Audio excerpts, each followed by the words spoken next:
call to order a special meeting of the Audit Committee. Could I have a roll call, please? Member Castle, Here. Member Manzano, Here. Member Obaji, Here. Member Solomon, Here. Chairman Light. Here. Okay, thank you. Does anybody want to change the order of the agenda? No. No? Okay, could I get a motion to approve the order of the agenda? Motion approved. Second? Okay, all for? Aye. Okay. Do we have any blue folder items for this meeting? Yes, there is one blue folder item for this meeting. For item I-1, it is the discussion and possible action regarding the annual financial reports for the fiscal year ended June 30th, 2024. And we have a governance letter. Okay, thank you. Could I get a motion to receive and file the blue folder items? I'll first. I'll say. Okay, we got a motion. Motion. Do we have a second? Second? Okay, we have a motion, and a second. All for? Aye. Okay, motion passes unanimously. Consent calendar, the only thing on the consent calendar is the approval of the affidavit of posting. Does anybody want to pull that? No. No. Can I get a motion to approve the consent calendar? Motion to approve. Second? Okay, we have a motion, and a second. Is anyone online?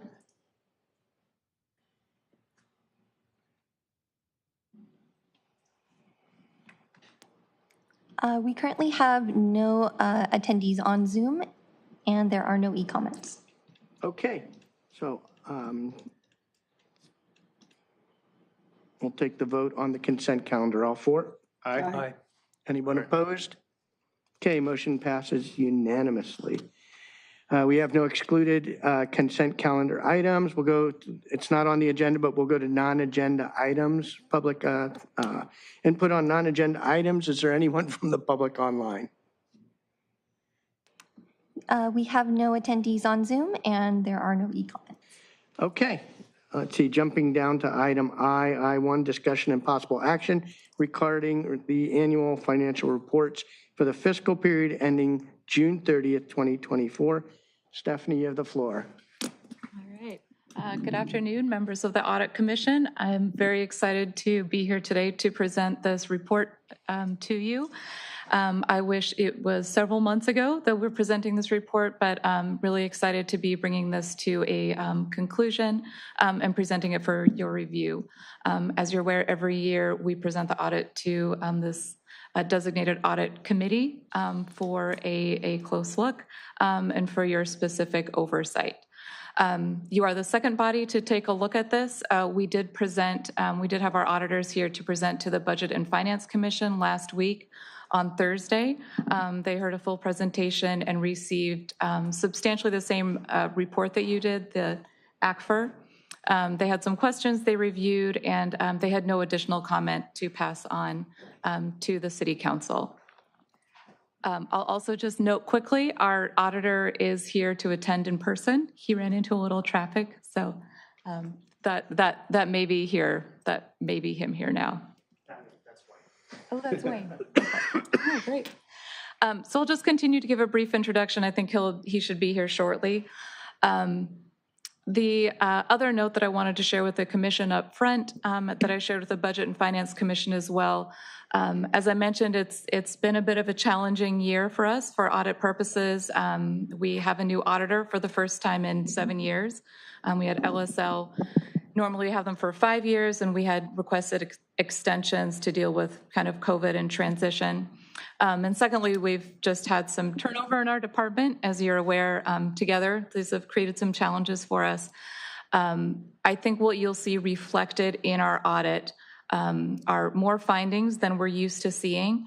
That's challenging for us, but I also take that as an opportunity and as a strong positive that we are paying the type of attention to our books that we need to pay.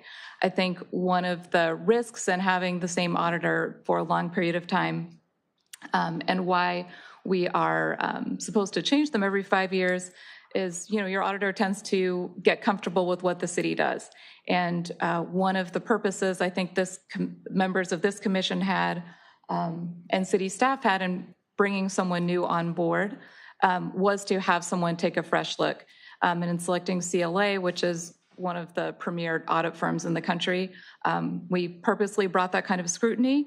We're very excited about it. I think this is an opportunity to correct some past practices that we could improve, and we're excited to do that in collaboration with our auditors. Just Stephanie, while we're waiting for Yeah, him. he's just coming in, so go ahead. One question that I did have, because these are the fiscal year ended 24 numbers, when will we see 25?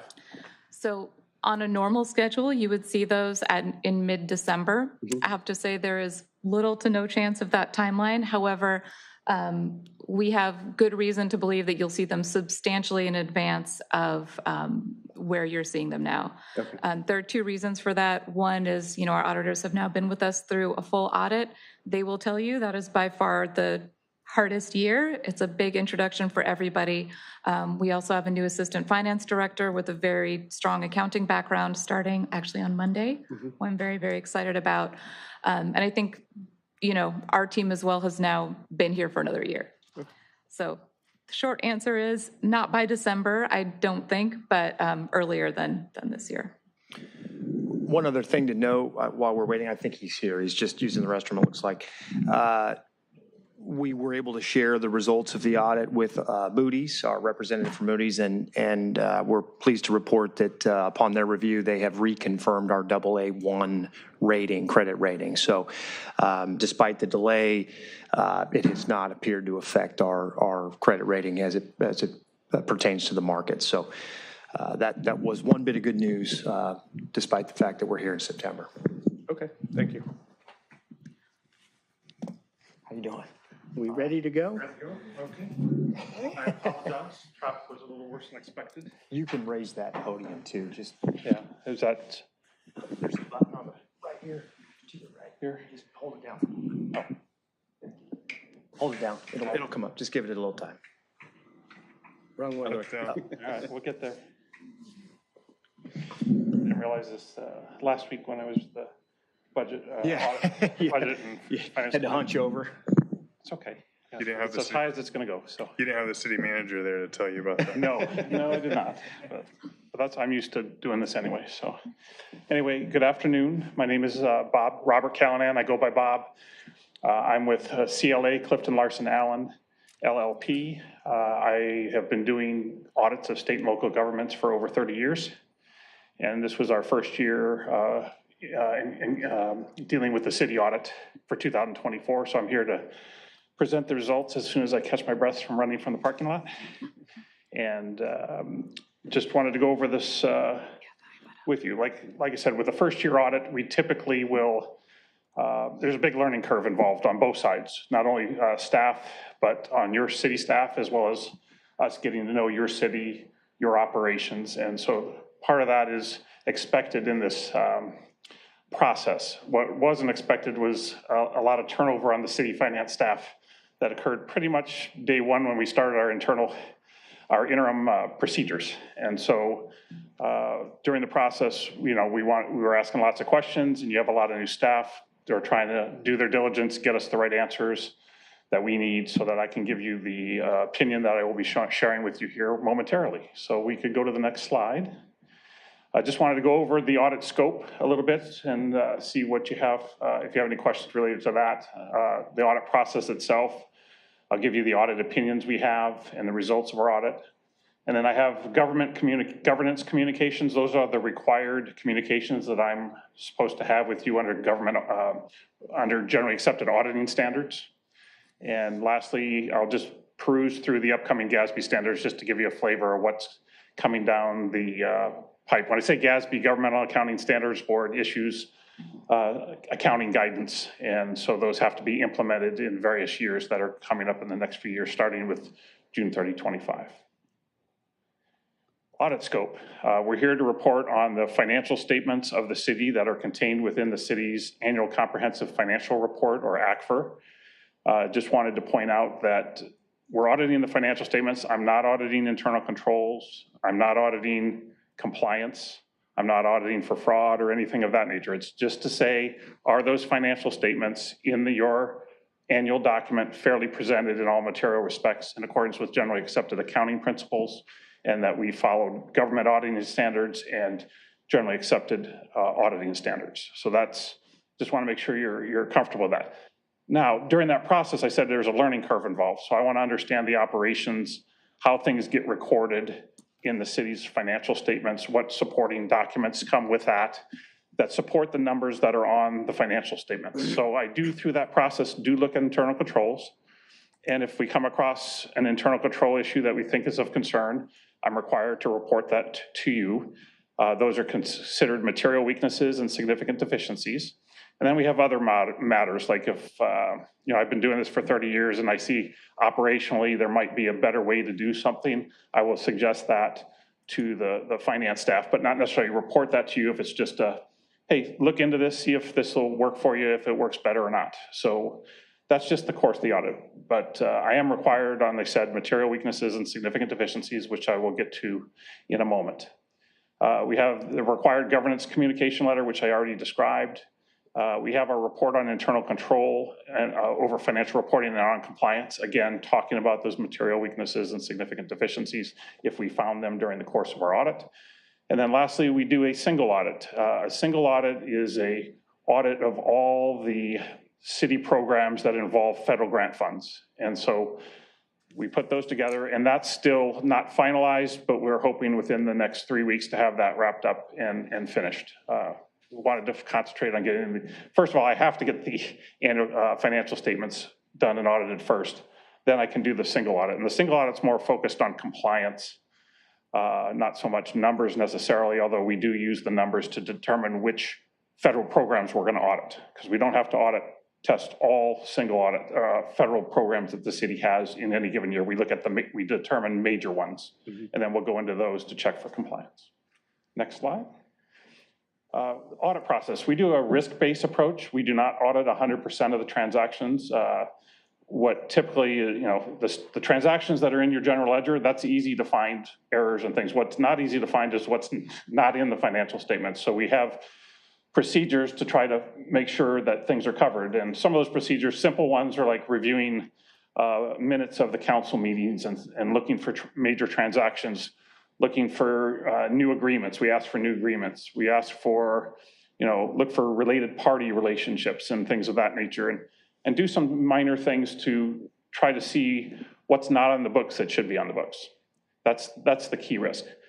With that, we started the audit out with the top two. Override of internal controls is always a concern. You have a control structure, it's in place, but is somebody usurping that control process? And so we design our procedures to try to help test. Again, we're not testing 100%, but we're looking out for that as we're testing the transactions that we do look at. And revenue recognition is another key area that we look at. It's, when you think of revenue recognition on a for-profit entity, they're concerned about earnings, price to earnings ratios and things like that. They want to make it look, have a nice smooth flow. Well, that's not government necessarily. You're stewards of funds, and you have services to be provided to the constituents. And so that's not necessarily as of concern, but there are some important concerns really around grant accounting. And again, I don't want to get into a GASB accounting 101 or 201 or whatever it is, but there are modified accrual. And modified accrual basically says that on a grant, let's say you spent $100,000 in June on a grant, and those are eligible grant costs, and you're going to get reimbursed from the state agency or the federal agency at a later date. If that money reimbursement comes in within 60 days after year end, you can record it as revenue. If it doesn't, then you record it as a liability on your financial statements as unavailable revenue. So it'll hit the fund financial statements at a later date next year when that is. So that's just a little nuance, but that's the revenue recognition we're really looking at, is making sure that have you captured all the revenue recognition that's required, mainly from a grant standpoint. During the course of the audit, we did add a couple more additional risks to the process, because this risk-based approach is an evolving one. And we got into significant estimates and accounting for capital assets. And I'll get into the accounting for capital assets. Significant estimates, especially in a first year, I just want to make sure that, the financial statements do contain significant estimates. They have a lot of estimates, but the ones that are most significant to us is the other post-employment benefit plan liability and the related deferred inflows and outflows related to that. Because of, there's an actuarial valuation done and then there's some assumptions that are made, and we want to make sure those are all consistent with the guidance that is there in the GASB standards. And then the other significant estimate is claims liability. I mean, you're estimating what you think your potential claims are for future current events that haven't been identified yet and future ones. So that's a significant estimate. So there's other estimates in there, like accumulated depreciation on or depreciating capital assets. The cash, your investment value at year end is an estimate, because obviously you haven't sold the investments at that time, so you don't know what you're going to exactly get. So those are other estimates, but they're not as significant because they're more refined and more identifiable support for them. Next slide, please. So the main issue I want to point out is, what is our audit opinion on the financial statements? It is an unmodified opinion, and it's opinions, it's multiple opinions, and basically that's the highest form of opinion that I can provide under the auditing standards, saying that your financial statements are fairly stated the way they are presented in accordance with generally accepted accounting principles and generally government auditing standards. So that's a good thing, and that means the misstatements and the things that I will talk about shortly have all been corrected and are reflected in those financial statements. Getting into the material weaknesses identified, we can get into those three as you see fit, but we had an issue with the grant accounting, which is quite common when I get into a new situation. We find out that there's a lot of old grant receivables still sitting on there, or the unavailable revenue or unearned revenue wasn't properly recognized. And so we did a cleanup of that.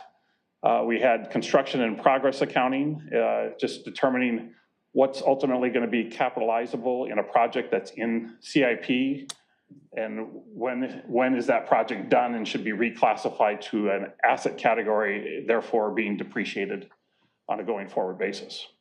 And the third point had to do with accounting for third-party activity. So there's two items there. One I'm going to call Marine Avenue. It's the hotel agreement that involves some TOT tax revenue that's being put into a trust account for basically for the operator of the hotels, in case they can't meet debt service requirements or operating things, they're allowed to draw out of that account. And so we found that account, there were some accounts on the general ledger that were there, but they weren't accurate. And I don't think the financial statements themselves were properly reporting the true activity related to that. But really all that activity for the current year was really grossing up some numbers.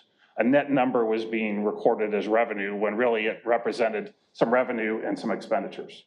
And I can get into that a little more. The other lease was, or I'm sorry, the other third-party activity had to do with a management company that's handling leases for you in the harbor uplands and the harbor tidelands. Again, a net number was being recorded in the books, and not everything was being recorded in books, just this distribution was coming monthly and being recorded as revenue. So again, grossing up the revenue and expenditures accordingly to truly reflect the gross activity of the entity, but also adding some balance sheet accounts that weren't on there originally.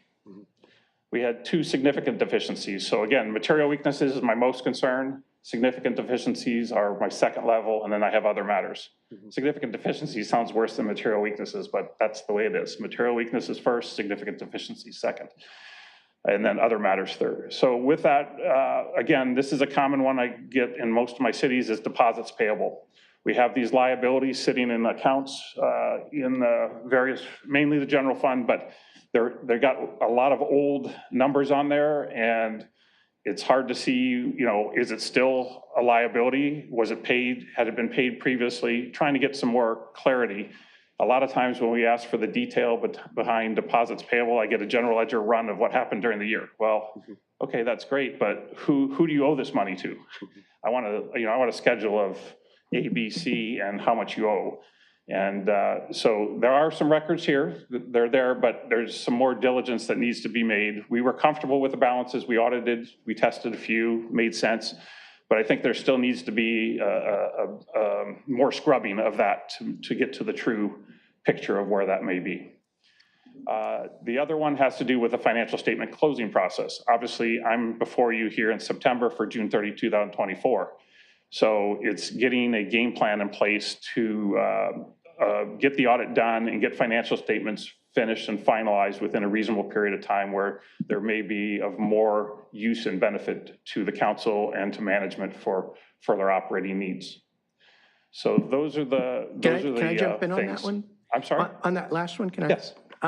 On that last one, is that exacerbated by the changeover in staff or? Very much so, yes. Okay. Yes. So you didn't anticipate that being a? I do not. I'm here before you, and I'm actually looking forward to working with the staff that you have now to go on to the June 30, 25 audit and get the ball rolling. I think we've identified some of the bigger sticky issues that were creating some of the delay, and then obviously it's just that learning curve that was necessary on your department's getting, I'm asking a lot of questions when I get into the capital assets in this. And so getting used to that, I think those areas are cleaned up enough. And I think there's a game plan on how to approach that for the close of the June 30, 25. So I'm anticipating I'll be here a lot sooner than 14 months. Are you going to get into these in a little more detail in the briefing, or is this the only time we see these? This, I can certainly do what your pleasure is on this. Why don't I go through the rest of this? And if you want me to get into a little more of these, I'd be happy to do so. Okay. That'd be great. So governance communications, again, just making sure I cover all my bases on the overall, there was a GASB pronouncement GASB 100 that talked about how you disclose and report various things that impact restatements of fund balance, error corrections. And so we did have some error corrections. So the financial statement presentation has been modified to comply with GASB Statement 100. And essentially what that is, if you look at the income statement, the revenue and expenditure statement, or the revenue and expense statement, at the bottom, you'll see the beginning fund balance or beginning net position. Then we have a correction, then we show it as restated, and then you get your true ending. And in the past, you didn't have to report it on the face of the financial statements. You could have a note disclosure, but in this draft, you have not only the note disclosure, but you also have on the face of the financial statements what impact we had on restatements that may happen. We also, on the audit side, had standards changed that required us to do a little more work than we were used to doing in the past. And that had to do Statement of Auditing Standards 143 to 145, primarily related to following up and getting an understanding of general IT controls at the organizations to see if there's any weaknesses in the IT area and, bringing those to the attention that need be. So pleased to report we didn't have any comments related to the IT general control process otherwise I would have had a comment on it. There were no unusual transaction identified. There was, the Marine Avenue ones was a interesting involved one, but it's not unusual, those types of agreements to have with developers and hotel operations. And we're going to be receiving a management representation letter. And what the importance of that representation letter is it's a list of almost 45 bullet points that management will sign and essentially saying they gave us unfettered access to anything we wanted to get our audit done, and so that we could provide the opinions that we do on the financial statements. Difficulties in the audit, again, the delays due to the city staff turnover contributed to the delay. We had no disagreements with management. As a matter of fact, management had already identified a couple areas where they were concerned about, and they brought those to our attention, and they are listed as material weaknesses because I have to show them as material weaknesses. But it was a joint effort on them providing us information, us asking additional questions to refine what those adjustments needed to be. And there's no consultations with other accountants, and that's important if they're opinion shopping. If they don't like what I have to say, they might want to go check somebody else, but none of that, to my knowledge, occurred. Again, I already talked about the most sensitive estimates previously. And then we had uncorrected misstatements. There were none identified because I think management felt and the finance department felt that, well, if we've already got these adjustments, let's get this all cleaned up to the right thing. So usually in audit, I'm allowed to do immaterial adjustments and waive them and not factor them in, but we decided there was none to do like that. Corrected misstatements, we had a lot, but the material ones are the 4 that I have kind of briefly touched upon, and I can get into more detail on those. And those are also the ones for the material weaknesses and general control that about grant accounting, which I talked about a little bit, construction and progress accounting, and the third-party accounting, which again, I can get into some further clarifications on that. And then I've already talked about the significant deficiencies as well. Next slide. New accounting changes, I'll just briefly this is, you can go to the next slide. This is the accounting change and error correction that I mentioned already. Governance community. So here's the material misstatements that we had. And if you want me to get into more detail at this time, go ahead and stop me and I will gladly get into it a little more. Approximately $3.4 million in grants receivable and related unavailable revenues and unearned revenues were written off or adjusted due to old age of the receivables or corrections of the accounting for the project activities. So I'll start with number 1. There you go. That one. $3.4 million that were an asset for us that we wrote off. How old were they? Does this impact how we are doing our grant accounting going forward in terms of how we're doing our budget this year and what we expect in terms of revenue, et cetera? Sure. Yes, we're writing off an asset, but we're also writing off a liability to some extent. So remember I told you the modified accounting, if you didn't receive some money within 60 days, you would put unavailable revenue as a liability. So they pretty much offset each other. Okay. So when I'm writing 3.4 grant receivables, that's why I put the related unavailable revenues. Some of that was offset with unavailable revenues. Okay. And so really the restatement for that it's a special revenue fund on the financial statements, other intergovernmental grants. I think it ended up hitting the beginning fund balance $56,000. Okay, so so from a cash flow perspective, if you will, there was only a $56,000 impact. But we've got some big numbers. Your receivable was overstated by that much, and your liabilities were kind of overstated by that much. Okay. So was that a bad internal process or a bad practice or what? I don't know what the exact reasons why it happened. I just know that when we got a list of the grants receivable, it did tie to the balance that was on the general ledger, which is good. Except when I started looking at these grants and balances that were there, there was some very old grants on there. Like I want to say 2009, I saw one on there, and I was like, why is that still on there? So, I don't know what the process is. I mean, okay, fine, you have that there, you have that unavailable revenue, so, okay, well, it's on there, but it doesn't impact fund balance, so it can stay there. A lot of times with modified accrual accounting is you get that reimbursement and you book it as a revenue because you got the money in, it goes in revenue. Well, it's got to get adjusted on the financial statements to get rid of that unavailable revenue liability. And so that's what typically will not happen sometimes. It gets overlooked. And so it doesn't come off the proper way. But when it comes off, it's coming off, on both sides. net zero effectively, if you're getting the full reimbursement. Right. Stephanie, do you have a response to this one? How did it occur? Or? Sure. Yeah, I mean, I think for this one, it's really a reflection of the loss of kind of formal practices as staff has turned over throughout the years. I think it's also true what Bob is saying. You kind of account for these. They're out there. They're kind of offsetting, and when you're doing your year-over-year reconciliation, for both our prior auditors and for city staff, they're just items that we weren't catching. But again, I think a lot of it dates back to prior practices that we may not have, the department may have not successfully documented everything necessary to reconcile our grants at the end of the year. I will say that, we've worked very, very hard with Bob and his team on this. We've cleaned up, we've really done a good cleanup on our grants. We have kind of a citywide process ongoing at the moment, led from the city manager's office, that's reviewing all aspects of grant, but that will include kind of our processes for receiving and reconciling our grant funds at the end of the year.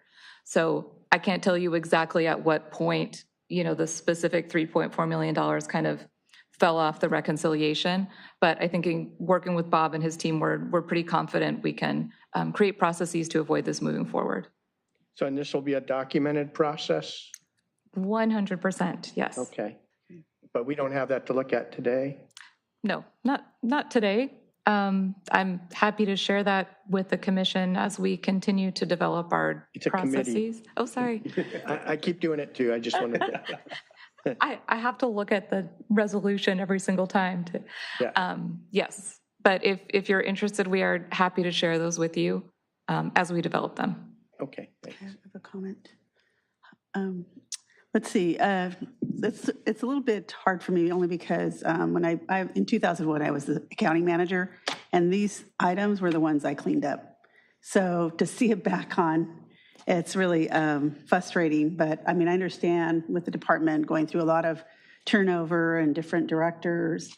I'm really glad that this is being taken care of, but I definitely want to see something going forward, that some kind of policy or something that this doesn't happen, because these are the exact same accounts.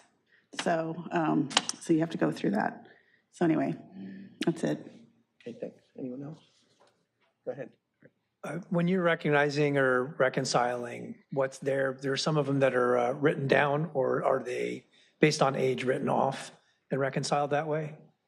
It's finding out what happened and why it's still there and what not, determine what gets written off and not. I mean, when I said those old grants, it was clear to see that the expenditures had already incurred and you may have gotten the revenue already, or part of it is some grants involve some city general fund potentially to supplement the program, the total expenditures. So if you get a grant and 75%, or you get a grant project and 75% is federal dollars, 20% is state, and 5% is city. And I'm not showing an exact thing, I'm just giving you an example. Sometimes money needs to get in there to offset those expenditures, and so it's impacting the situation. So that was part of it too, but the main focus, like I said, it got the net effect to fund balance was 56,000. So the number is, it's the liability and the unavailable revenue or unearned revenue if you got money in advance. Those are the ones that needed to be cleaned up to be more reflective of what the true nature of those grants are. And as the mayor noted, Director Meyer, right now we're working through a process to address this issue. Absolutely. And internally we had flagged this, early on as something that we just want to pay more attention to. So yes, we are very focused on this, both in our ongoing operations and as we're wrapping up 24-25. This is specifically addressed to grants. Do we find other receivables were identified as being aged out or having longer? From my audit standpoint, no. Okay. Thank you. Okay, thanks. Okay. The next one, again, the number's a big number. I get that. 32.3 of construction in progress was restated, reclassified, or written off as either projects had been completed or related project costs did not meet the city's capitalization policy, which includes the use of the modified approach for street infrastructure. And then there's the impact on the funds. So first off, I will say about 18 million of that construction in progress was old capital projects that had been completed that were still sitting in construction in progress that should have been reclassified to another asset class. So again, from a net position standpoint, there's no impact because you're just moving it from CIP to another asset class, buildings and improvements. Mm-hmm. But the important thing of doing that is that once it's in building and improvements, now you can start, what's the useful life of those, start taking depreciation and having a depreciation expense hitting. And so that was the biggest adjustment that we had there. The other one, the use of the modified approach. So GASB, again, I'm going to get into GASB 101, 202, whatever you want to call it. When GASB 34, the new way the financial statements are presented, not new way, it's been here for almost 20 years. The they allowed you for infrastructure, if you had certain parts of your infrastructure, because infrastructure used to not be on the capital assets of most cities. They said, okay, we'll let you put it on there. And if you want, we'll allow you the modified approach if you want to handle it for some subsection of your infrastructure. Well, the city at some point said, hey, we want our street infrastructure to go under the modified approach. And what does that mean? It allowed you to identify your streets, go through a evaluation process, come up with a dollar amount of your streets, and then under the modified approach says, okay, our streets are worth, let's just say $30 million, and we're using the modified approach, so all we need to do is make sure we're spending enough in preservation costs to maintain the streets at a certain quality level, and if we do that, then we don't have to depreciate those assets on the financial statements. Again, GASB 202. Because the old way would be identify all your streets, put them on as capital assets, depreciate them, and move on with that. So with that caveat, if you have streets that are under this preservation cost method, you just expense all the road maintenance in the year that it happens, and you don't add any more to capital assets. You just keep that street stays on at $30 million. The only reason it would increase the streets is if you had a project that added a lane or enhanced the road structure, a brand new road, those would get added. But again, those would get added but not depreciated because you have the modified approach saying, hey, we're going to keep these, maintain these at a certain quality level. So what we found in CIP, there was about $9 million of street projects that were in CIP that, under the normal CIP process I just shared with you, is that once it's done, you close it, you reclassify it to an asset class, you start depreciating it. Well, no. These are streets. You already made the decision under the modified approach not to do that. And so that was the adjustment. That's the biggest adjustment out of that aspect. The one that had the Harbor Tidelands fund had to do with the dredging. There was a dredging of the harbor. Again, I'm getting into accounting, so I apologize. If the whole thing about whether to capitalize something or not depends on is that cost enhancing the asset or the useful life? Well, in this case, with a harbor, you're doing the dredging mainly to maintain a certain level of service of the boating and the activity coming in. And so every now and then you've got to go in and reduce the silt and the buildup so that your regular operations can happen. And so that's just a preservation cost of the asset. It's not extending the useful life, although somebody would argue, well, yes, it does, because if it keeps building up, we can't use it. But under accounting standards, you're supposed to expense that. And so we came in, there was about $450,000 at the beginning of the year that was in CIP that shouldn't have been there. And then you had about 3.4, if I remember correctly, or 3.6 during the year that was in CIP that had to be pushed back down into the revenue and expense for the Tidelands. And then lastly, the harbor uplands just had a matter, there was I think a capital project that was going on that was a joint project between governmental activities and that enterprise fund. And that asset got booked under the governmental activities, and it should have been on the books of the enterprise fund. So it got moved to where it should be for the cost of that project. And that was about $595,000, I believe. So that's in a nutshell what the construction and progress adjustments were. And just to follow up on the Tidelands fund, so going forward, things like the dredging should come up as a budget item, as an annual expense or ongoing expense, since it's not a CIP. Right? Correct. Unless you have visions of, well, we got to go deeper because we want bigger ships coming in. Mm-hmm. Well, then that could be capitalized because you're enhancing the use of the harbor. Right. Okay. But I think, and maybe I misunderstood the question, but I think, Bob, what you've said is that there's no problem having the project in the CIP. The project is completely fine being in the CIP. The city just needs to recognize those expenses correctly. No, Is that what it should go into CIP if the project is purely just getting it back to its normal level. It should just be expended in. It should be just expensed in the year, not in CIP. As an operating expense. It should be an instead of a- operating expense of the instead of year a- that the cost is incurred. Right, Correct. instead of a capital project. Correct. Well, our hope with harbor dredging in the future is that we would be doing much smaller increments much more frequently. And I think it would more naturally fit into the maintenance standard. This was a 15-year buildup and a very substantive expense. And it required some significant accrual on our part before we were able to execute the project. So hopefully we'll spend more frequently and in less sum. Okay. So would it be best to change the modified approach and just make it a regular straight line? If that's what I'm just management curious would if like to there's do,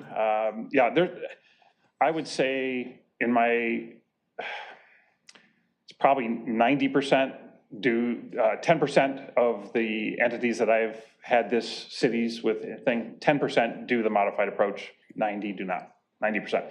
There is a method for converting. I don't remember exactly how that goes because I've never had to do it before, but I know there's guidance on if that's something that is management decides that they want to do and the council directs them to do it, that's certainly possible. I would suggest we wait and do that until after we get back on schedule.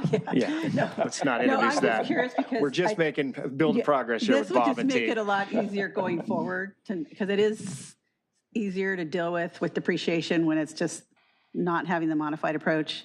It's just easier. I remember when I was doing it, I mean, I love depreciation. I'm one of those people that love it.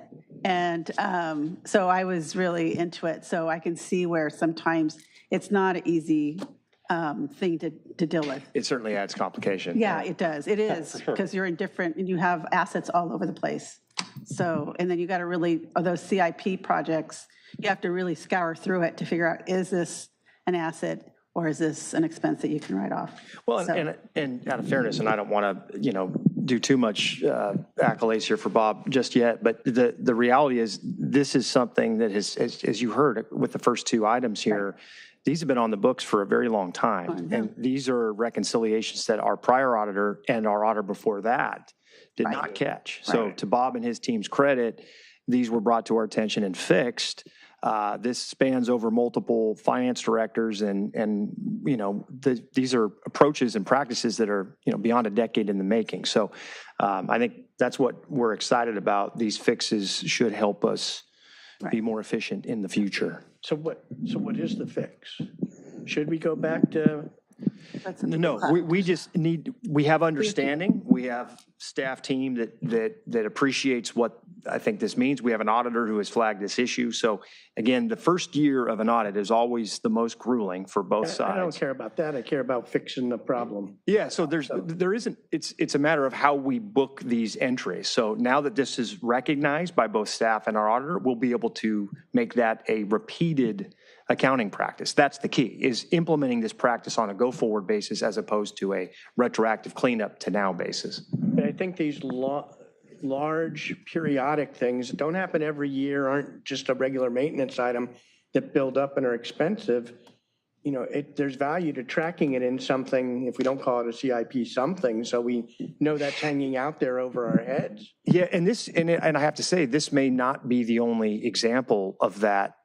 As an example, if we were to build up a budget for, say, painting the pier or, painting railings, there might be other maintenance items that we've treated as a CIP function that going forward we want to treat as a maintenance function. And I think that's going to take some effort on not just Stephanie's part, but on our capital But project my team's concern part. is how do we track that so we don't lose that sight of that from a budget perspective, that we've got to be preserving funds for these things, these big things that are You'll see it, I think, I would say, you'll see it through, rather than a recommended CIP, you'll see it through a recommended decision package that would hit the Uplands and Tidelands Fund. Right, but if something's 10 years from now, We would have to reserve for it, so we'd have to establish a reserve fund and say, if it's $1 million I know, project. but we don't do that. So Well, or we create a reserve set aside as part of the Uplands and Tidelands Fund, knowing that maintenance issue is going to be a problem, or we continue to set money aside in the CIP. When we actually get down to expending it, we move it to a maintenance expense. I mean, there are a few ways we could do it, but the goal is more proactive, paint the Golden Gate Bridge type capital maintenance or maintenance approach rather than this, we wait 15 years and we spend Well, $5 but million some of it on doesn't dredging. lend itself to that. We're not going to repaint the sails every year. We're not going to replace the railings every year. We're not going to dredge every year Right. because of the activation costs are substantive. Yeah. And in those instances, we'll just do a decision package for sail repainting. And we'll treat it as a maintenance function. We'll have to draw it from the fund. It's just how, we'll have to make sure we are accruing and hope to have access to I fund don't want balance to to tie up pay the for time it. here, but I'm not sure that's efficient or effective because we don't, if we've got a $30 million dredging fund, expenditure hanging over our heads, and it only comes up in the year's budget where we're going to expend it, it's too late to have saved up money for that. Well, but that's my point. Our hope is we relieve the maintenance pressure through more frequent and periodic effort. I mean, that's why we were We hoping need to to get. account for what that amount is. Yeah, exactly. And that's why we were hoping to get an annualized permit with Coastal Commission so we could dredge more frequently, those But types even of then, things. we're not going to do it every year. And so I don't want to belabor it here, but we need a way of predicting these big events that, we don't do well on, rebuilding buildings that are rotting away. The Upper Pier Plaza. Those We're are doing sinking maintenance on it, funds. but that's not preserving it. That's just making it look good. Those would be separate reserve funds, and we would need to make sure we allocate money to those accounts on a consistent annualized basis. We don't always have the luxury of doing that. We don't do that at all that I'm aware of. No, because we have not sadly Anyway. had the luxury. Go ahead. A quick comment about that, please. Thank you. The break wall would be an example then of a regular maintenance operation to be within core budget or capitalized. Well, remember, break wall is a federal piece of infrastructure. That's their expenditure. Okay. Well, what about internal break walls with sea level rise and we know they're crumbling today? We haven't set aside any money for No, that. nor do we have funding we can set aside for that type of an activity. I mean, that's why we're And we're relying saying on that wouldn't grants. be CIP. That would be that's a massive expenditure. Yeah. Right. I mean, we have probably $200 million of massive infrastructure expenditure looming in the harbor. Well, I think we need to characterize that so we know. That's not an audit thing. That's a budget tool. Well, I was hoping CIP would do that, but it sounds like CIP is not the fix for that because we're using this modified approach. That's for streets. Yeah, this I wouldn't get too hung up on this affecting our ability to reserve for significant maintenance effort. That's No, something. but if we can't put in the CIP to track, then Well, you can still use the CIP. You just have Yeah, to you book can it. still use, because it's construction in progress, there are different buckets in CIP. So it's just what the accountant has to do is go through those buckets to see what is considered to be an asset and I what thought is. his answer to Stephanie was no, it can't be in the CIP. Well, some projects can, some can't, and I think what we were. If it's some increasing capacity or capability, yes, is the answer I heard. But if it's not, if it's just maintaining what's there, then no. Should not be capitalized for financial reporting purposes then. But we and could put so it in a CIP. You can, yeah, I have clients that have CIP capital, CIP non-capital. Okay. Now, at the end of the day, I don't want to see in an enterprise fund CIP non-capital because that's not an appropriate thing. For the governmental funds, yes, you could have that, but it's, the tracking's still there because that, again, that's the budget function and your 5-year capital plan. It says capital plan, but that's not capital in terms of what should be capitalized in a financial statement. So you can have like you said, a 5-year capital plan of what you want to spend on projects and things. I'm not saying don't do that. That's not what I'm saying. Okay. Thank you. Ready to move on to the third one here?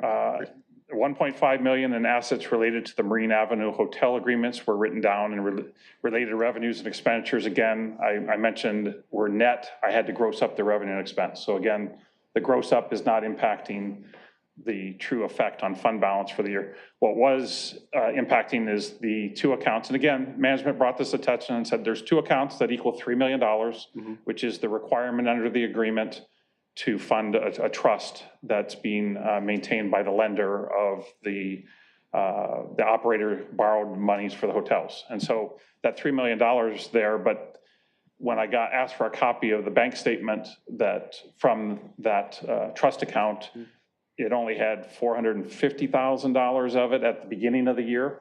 And at the end of the year, it was $1.2 million. And so obviously the 3 million wasn't jiving. And again, reading the agreement, the developer's allowed to draw out of there. If they're not meeting their debt service or operating needs, they're allowed to draw out of there. And the city has an obligation to the extent that, again, I'm reading this from the agreement, the TOT revenue that's generated from those hotels is available to fund that trust fund up to $3 million and no more. So it's set up that way. And so that accounting, that cash balance, you know, if everything were to, if that agreement was to end June 30, 2024, then the money that's in that account is, from my understanding and reading the documents and things, would be coming back to the city. And so it needs to be reported not as cash because it's not under your control, but as like a receivable, a deposit receivable. And so that's where the adjustment, we ended up making the adjustments from that $3 million. We adjusted it down to the $1.2 million. Now, that covers that aspect of it. Are the two accounts, one being the ground lease and the other being the transaction tax? What are the two accounts then? Ground lease doesn't contribute to the AFR. It's for the, remember, we had two separate hotel projects. I think we had the first two hotels were under one account, and I think the third hotel completed the transaction. The site-specific tax pledge for $3 million was aggregate over the course of all three property, but I think it was set up in two accounts initially, given the phasing of the project. But remember, this is 23-24 data. This math precedes the subsequent audit that we did in working with the hotelier to make sure that we were on track and that the expenses were appropriate against the AFR, which we have since done. And I think we're happy to report that that AFR is now currently fully funded. So we will begin to see TOT again accrue back to the general fund. That's not necessarily germane to the 23-24 finalization of results. We weren't anywhere close to 3 million at the conclusion of that fiscal year, but it has trended upwards since, and I think we're finally, hopefully, going to receive TOT again from the site. Thank you. And then the last one just had to do with operating revenues and expenses related to the rental activities. I mentioned the Concord Management Company. Again, came in as a net number based on the cash that was distributed to the city on a monthly basis. And so that, I want to say it was about $1.7 million was showing as revenue. But really, when I asked for a backup of the activity for the year, the rental income was $4.6 million and expenditures of $3 million. And so that $1.7 million was essentially the net of the activity for the year. So again, you're supposed to report under a generally accepted accounting principles gross. And so we upped both sides, no impact on the net position there. But again, there was some cash accounts that the management company is using that if you were to terminate their services, whatever's in that account, my understanding is funds that would be coming back to the city. So I want to make sure there's a deposit receivable again on the financial statements or in your account in the general fund to account for that. And so there was that, there was some lease commissions, and again, accounting for lease commissions, you amortize that over the life of the lease. And so there's a couple assets that were added, and then there's tenant lease deposits. When somebody comes in, they have to pay 1 month's rent, first and last rent, however the agreement recorded. There wasn't a deposit liability on the account. So basically it was, hey, get the information from your third-party management and get it recorded in the financial statements appropriately. And so that was the adjustment was to the revenue expense, but there were some balance sheet impact to this as well. So it sounds like the cash would, like you said, the cash was just coming in and we didn't know technically if it were tenant deposits or other deposits. It was just cash coming in and it was just being accounted for as revenue. Yeah, and that distribution, that was through a calculation that they did, and they would submit, X amount of dollars. I'm sure they were allowed to keep back some for reserves for maintenance or some other things, but that was the thing, is just getting the accounting into a gross impact, a gross thing. So there was a slight adjustment on the restatement of beginning fund balance for the general fund, because we're dealing with putting on the cash, some prepaid cost for the commissions, and then offset by a liability for deposit deposit liability for the tenant deposits that were in place. This is another No area. net change. There is some net change. The net change for that.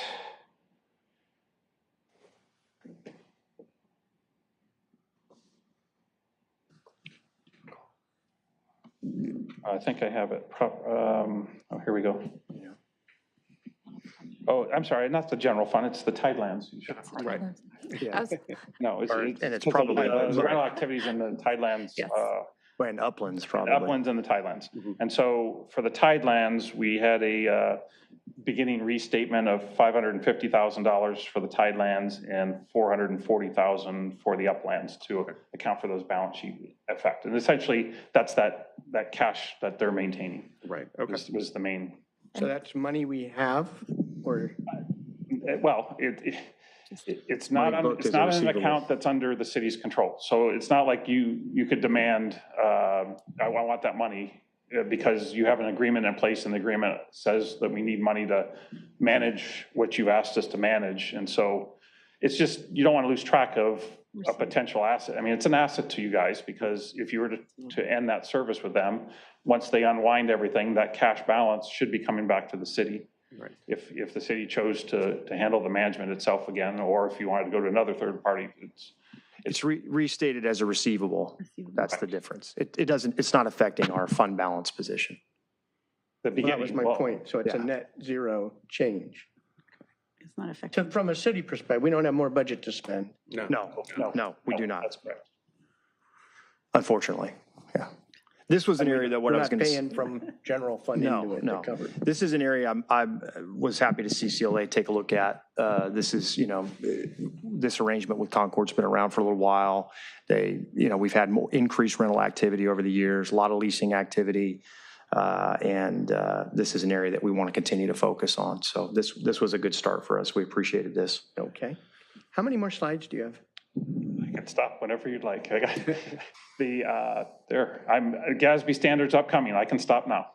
No. I'm just I'm just doing meeting management. We got a 4:30 Yeah. meeting that we've got to kick off. So we have to close up about 4:15, I would imagine. I can go through these slides in like maybe a minute or 2 minutes on the upcoming GASB standards. If you choose, if you don't, that's fine. Well, But we want to hear everything. Okay. This There is you quick. go. The rest of it's going to be fairly quick. It'd be very, mainly for June 30, 2025, there is a new GASB standard 101 related to compensated absences that we're going to have to implement. And it's really trying to make financial statements more accurate across the governmental entities themselves, because everybody handles compensated absences differently. And so they're trying to shore it up a little bit. And mainly sick leave is the biggest issue, because a lot of my clients would just say, okay, here's the accrued hours for everybody on the sick leave. I'm multiplying it by their current pay rate, and that's my liability. Well, do you have to pay, if somebody were to terminate, do you have to pay that whole amount? Well, no, we only have to pay 50%. Well, then you should only accrue 50%.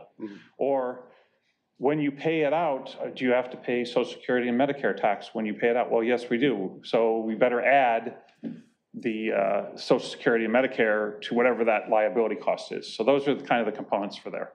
Next slide. It's just certain risk disclosures. So if a catastrophic event from a revenue standpoint or liability standpoint happens, all this is doing is asking you to disclose more information about the event in the financial statements if it occurs. Next slide, financial reporting model. I told you the GASB 34 has been around for over 20 years. Well, they got around to looking at it and seeing what people liked and what didn't like. They've come up with some required changes to the reporting model. That'll happen effective June 30, 2026. So it won't be, it'll be June 30, 2027 before you see the changes.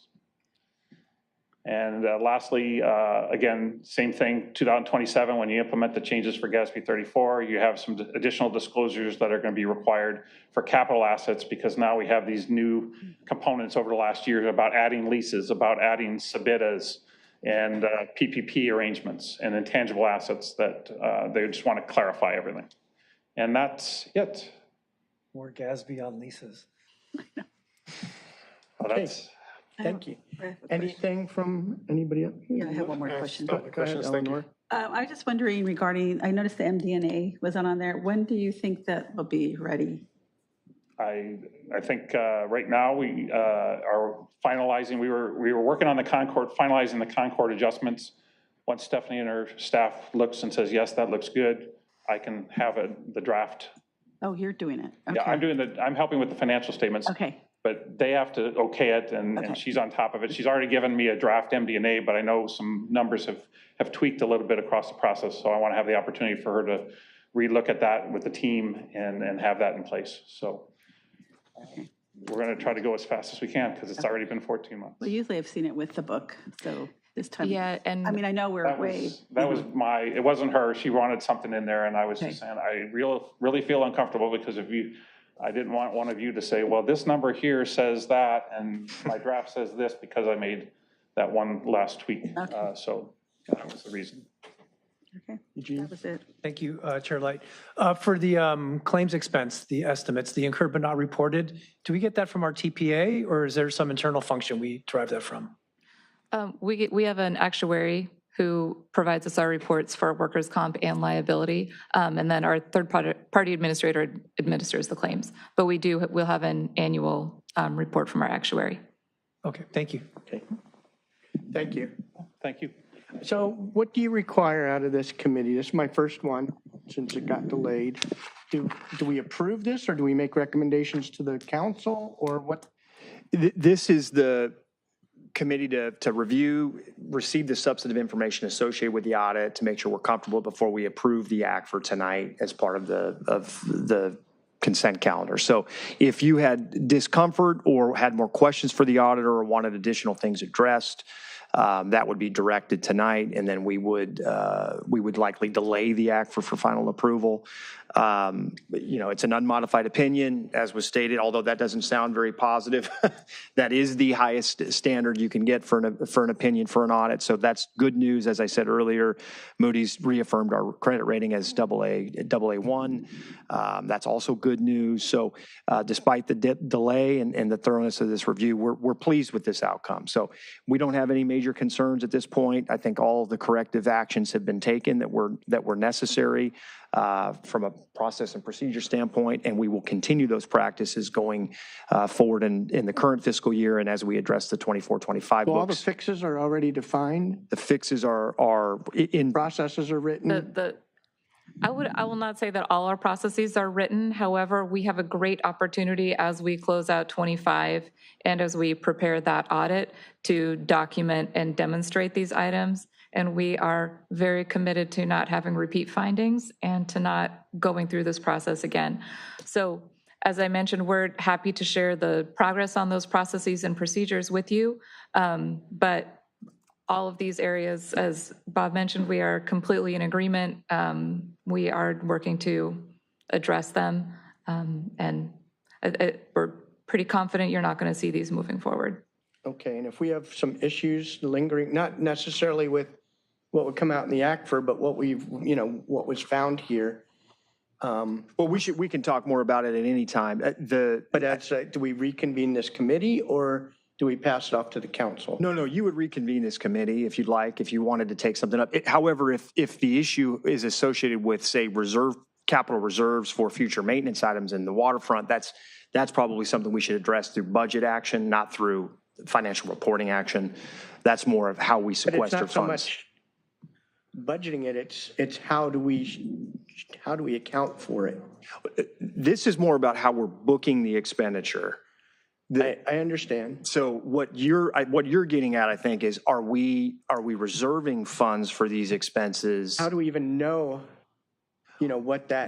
That's more of that's an asset management tool. That's something that Andy, we're working on as kind of a separate item to track infrastructure, track life expectancy, identify potential funding to help accommodate and make those changes and repairs as needed. So that's a broader CIP tool. I mean, again, I don't want to confuse CIP with accounting here, but that's a broader tool. But could you, Bob, could you come And back up? maybe Chad has some.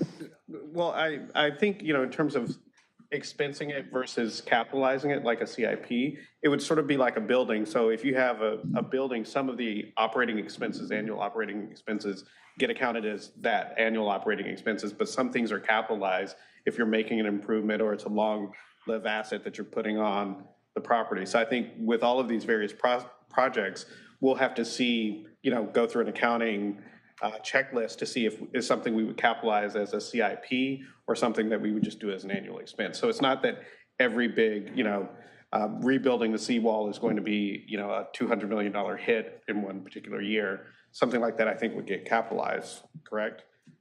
Yes. Is that? Yeah, the accounting, again, the identifying the need for future capital-related items. The city has a capitalization policy, and as an auditor, I'm looking, okay, what's your capitalization policy, and are you following it, and are there controls in place to make sure things get recorded correctly on the annual financial statements, which are historical in nature, not necessarily forward-thinking about future capital needs. That's the difference. Because I think what you're thinking of is our future capital needs, and are we identifying those, and are we reserving against those, or identifying strategy to fund those? Exactly. I mean, And that's a bigger. if we see $1 million positive in the Tidelands and Uplands next year, we're going to want to spend it when, we got these big payments looming and big projects looming, and how much do we set aside? Well, we don't and- even have a Even more broadly, one of the items on tonight's agenda is sea level rise assessment, and that grant, that $500,000 grant we received from Coastal, that's going to identify further infrastructure needs to barrier against future sea level rise. So there is we have a litany of expenses that are looming in the waterfront over the next several decades. but I guess that's outside the purview of this committee. So that's Yeah, I what the think it council should take up it on a becomes a bit of a policy. budget policy conversation. Because I don't know that we accurately know, we spend whatever's in the budget. And this year we overspent by 3.5 million to eat into reserves, right? But we have no clue that, there's no discussion about, we got to do 600,000 next year for pilings and $100 million for the first part of a internal break wall fix. But I think like we do with other items, so for example, we have, reserve funds for like police and fire vehicles and things like that. We need to do that. I agree. With the Harbor and Tidelands Fund. So it's we a don't- budgeting. We don't It's a have a budget. bogey how much we should be setting Well, aside. and that's what Right, and the bogey's huge. I mean, the bogey's Yeah. so huge, we have sort of said to ourselves, I'm not sure we can fund it with local dollars alone. That's the But we should go challenge. in seeing that much and then figuring out, do we really want to spend this positive money or do we want to put it away? No question, particularly as it But pertains that's, to. we're getting beyond this Right. committee, Uplands and so I Tidelands. appreciate that. I'm comfortable with the results. Mm-hmm. So I'm comfortable recommending to the council that, we approve the ACFR when it's, I guess that's complete now, right? So, Once it goes to okay. council. so I'd like to Once it make a goes to- motion. Chair Light, I have one more remark pertaining to your remarks. Okay. Which is, there's regularly a discussion about what is maintenance and operations versus what is capital improvement project. And it's a discussion that goes on all the time when looking at any of these projects. I'm going to ask, because I don't know, there is some sort of GASB or other standardized definition of what is to be considered a capital improvement project versus a maintenance issue?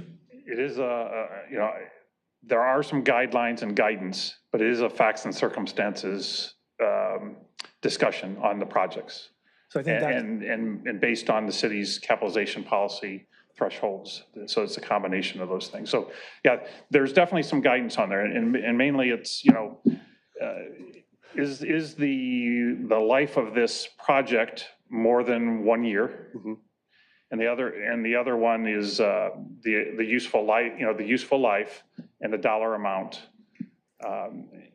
Those are the two things. And if it's falling from an audit perspective, I'm looking at your city's capitalization policy and saying, you made the decision to capitalize this because here's our capitalization policy. Here's the discussion we had on the project, whether it qualified or why it did or didn't qualify.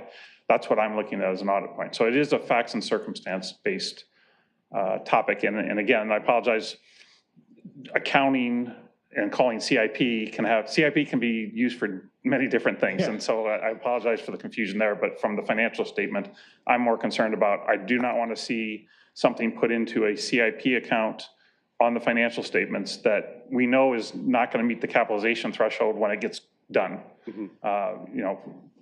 Right. So. We need to get away from that terminology and make it very clear. What's in accounting side is the CIP and whatever we want to call the rest of it. Non-capital CIP and capital CIP. That's just how I've seen it on a couple of things about the easiest way to do it. But Anything else? No, thank you, Chairman. Anyone else? Okay, so personally, I would like to see those process fixes come back so that we can see them. For the material weaknesses and what was the other one called?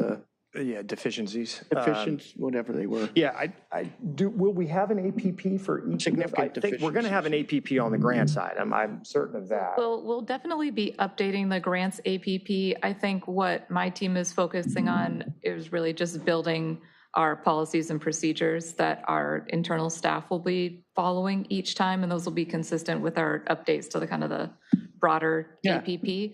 So we're happy to share those with you as we create them. They may be somewhat, detailed in nature, but yes, very happy to share ongoing progress. Could we do that as a referral to staff and then just have that report come back to the council as opposed to coming back to the audit committee? I'd like to have these. Well, I mean, we could reconvene. I mean, if all goes well, we'll be reconvening this audit committee inside of, she might kick me for this, but inside of, in the next 6 to 8 months, ideally, if. That's my goal. As long as Bob, helps us out. I think that's our plan. So if you'd like, we could have a specific follow-up discussion about that. Yes. About that as part of that meeting. Let's do that. And I think this is the right forum for it. This is why you form an audit committee. So I think on this committee, I can actually make a motion. Yeah. Because I'm not acting as mayor, I'm the chair of the committee. So I'd like to make a motion that we recommend the council approve the ACPR tonight, and that we come back, when we come back for the next year's The 24-25 audit. 24-25 audit, that we get to see the fixes to all of these anomalies that were presented today. Yeah. I'll second. Or at least have a discussion on the status of those practices, yeah. Okay, so we have a motion and a second. Any discussion on the motion? Okay, anyone from the public? There are no attendees on Zoom? We have one in the, Anyone in the audience? Afternoon, Mayor and Council. Wayne Craig, resident of District 1. I came down tonight because I originally saw in the report that was about 3.4 million of grants that we didn't know where they went. That was a little alarming. So I'm glad to hear at least some explanation as to how that happened. It was just miscategorizing and different accounting buckets, so to speak. But I wanted to bring up something that is related to audits and budgets and grants. I received a copy of a analysis of the cost expenditures for the homeless program we have in the city. And I don't know if you've gotten a copy of this report, but it apparently was presented to the Budget and Finance Commission last month. And one of the concerns I had, if you look at the total allocation for this whole project, it's something like 1.938 million. And I don't know the exact time period that this money was spent, but in money that came from the general fund that I assumed was supposed to come from grants is coming close to $581,000. So nearly $600,000 of our homeless program is being paid for out of the general fund.